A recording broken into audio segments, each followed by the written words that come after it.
सूरदास जी के साथ रास। एक दिन पद गा रहे थे, ठाकुर जी नित्य आते थे, राजभोग के बाद रोज आ जाते थे सूरदास जी के पास। सूरदास जी को नहीं पता रहता था। सूरदास जी तो राजभोग रोक के, अच्छा राजभोग समझते हैं? दोपहर की जो आरती होती है 12 साढ़े 12 बजे सारे मंदिरों में वृंदावन में, उसको राजभोग आरती कहते हैं। और राजभोग के बाद श्री ठाकुर जी के कपाट बंद हो जाते हैं। क्यों?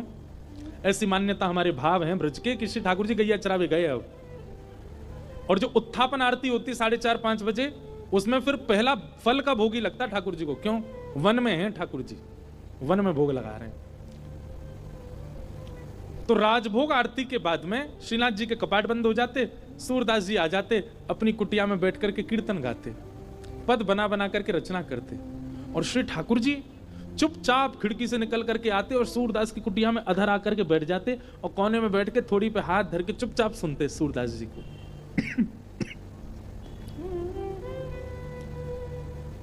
एक दिन ठाकुर जी जा रहे थे राजभोग आरती के बाद, इतने में श्री जी आ गई। कहां जा रहे हो? ठाकुर जी कहीं ना, ऐसे ही जा रहा हूं डोलवे। नहीं नहीं सांची बताओ कहां जा रहे हो? ठाकुर जी बोले कहीं ना, एक भक्त है वहां के पास जा रहा हूं। श्री जी बोली मैं चलूंगी फिर तो। ठाकुर जी बोले श्यामा जी आप रहने दो, आप यहीं बैठो, मैं ही अकेला हुआ हूं। श्री जी बोली अगर मोए ना लेके गए तो मैं गुसाई जी से शिकायत कर दूंगी कि राजभोग के बाद तुम कहीं चले जाओ और गुसाई जी खोज करो जी कहां जा मैं। ठाकुर जी बोले श्री जी आपके चरणों में प्रणाम करूं, आप मेरे संग चल दो, पर गुसाई जी से शिकायत मत करियो मेरी। लेकिन एक बात को वचन दो। मैं बोल कहा उत्थापन आरती तो पहले आमेंगे हम दोनों वापस, मां रुकवे की मत करियो बात। आप बड़ी भोरी हो, बड़ी सहज हो, और वैष्णव चाहे कितनो दीनहीन हो, कितनो भाववार हो, वहां पे कृपा करवे की मत सोच लियो। आपको तो मन है जाए यहाँ पे सब लुटाए दूं, सब दे दूं, ऐसे मत करियो। चुपचाप जानो, चुपचाप आनो है, और मैं इशारा कर दूं तुरंत उठ के आ जाइयो। श्री जी बोले हाँ मैं आ जाऊंगी। ठाकुर जी हाथ पकड़ के श्री जी को ले गए सूरदास जी की कुटिया में। सूरदास जी के नेत्र तो है नहीं, बैठे हैं। अधर ते किवाड़ खोली, ठाकुर जी धीमे धीमे भीतर घुसे, धीमे धीमे श्री जी को भी लियो और मई कोने में बैठा दी। बोले बैठ जाओ। देखो सूरदास जी गा रहे हैं के सर तिलक मोतिन की माला, वृंदावन के वासी,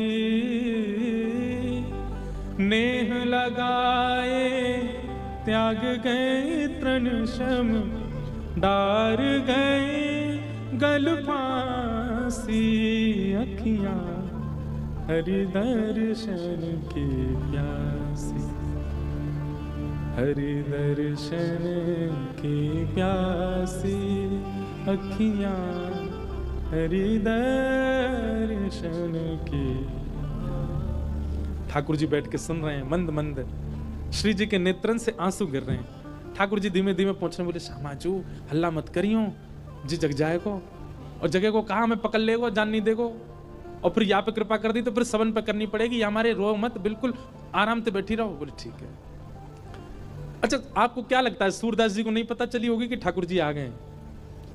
अच्छा अब तक ठाकुर जी अकेले आते थे तो यह बात मानी जा सकती है कि सूरदास जी को नहीं पता चला होगा, पर श्री जी आ गई हैं तो यह बात निश्चित है कि सूरदास जी को पता लग चुका है कि श्यामा श्याम दोनों आ गए हैं।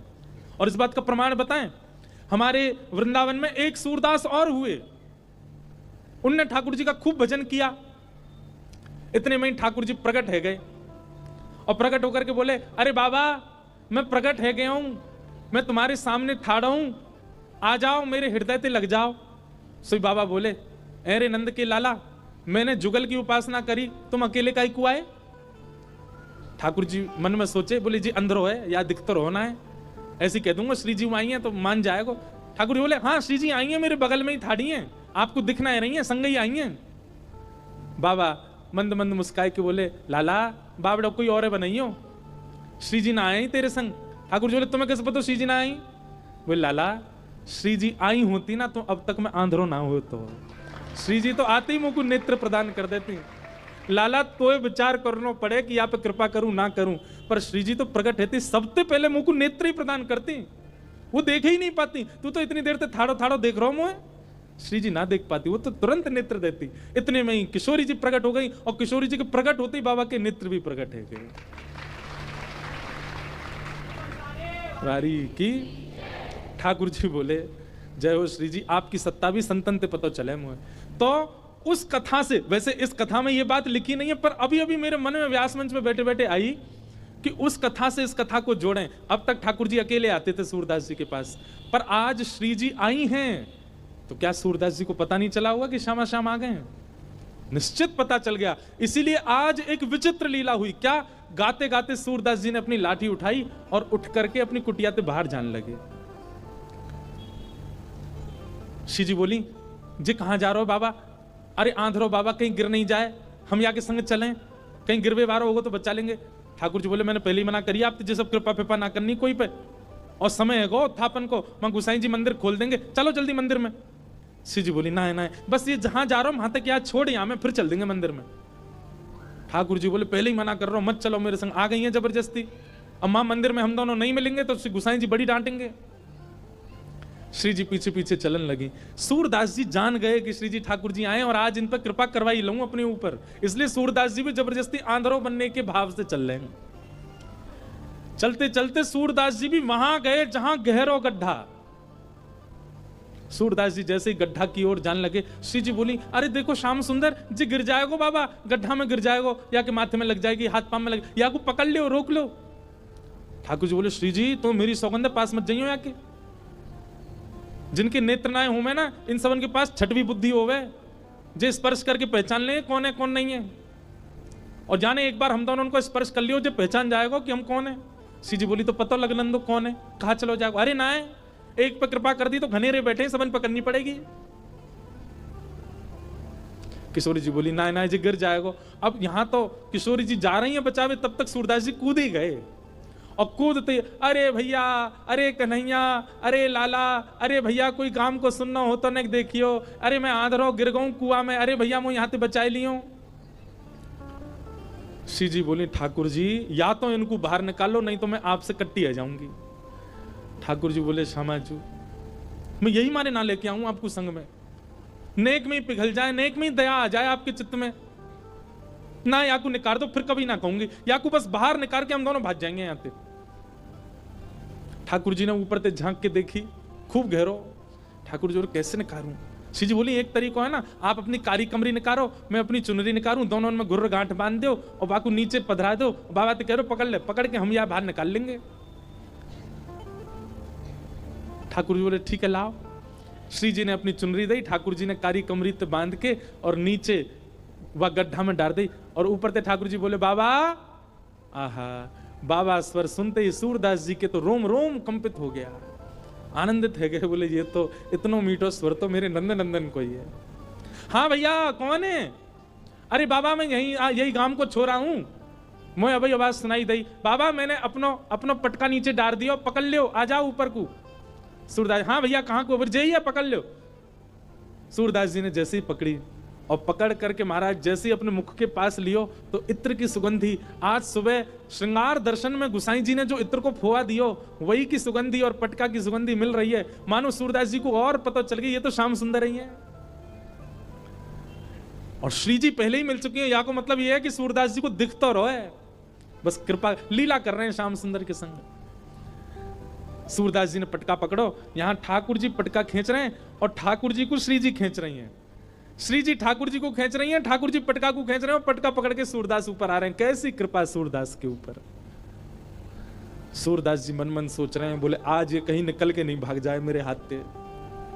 और ठाकुर जी क्यों लग रही बाबा जैसे ही निकले हम भागे यहाँ से। सूरदास जी जैसे ही बाहर आए, बाहर आते ही सूरदास जी ने ऐसा नाटक किया जैसे उन्हें ठोकर लग गई, और ठोकर लगते ही जैसे ही गिरन लगे ठाकुर जी की ओर, ठाकुर जी तो किनारे है गए, श्री जी के चरणन में जाके गिरे सीधे और चरण पकड़ लिए कस के। अब जैसे ही चरण पकड़े सूरदास जी ने, ठाकुर जी ने श्री जी को हाथ पकड़ करके जोड़ते खींची तो सूरदास जी के हाथ में किशोरी जी की नूपुर रह गई, और किशोरी जी को लेकर ठाकुर जी भाजे, वो जल्दी चलो बाबा पकड़ ले को।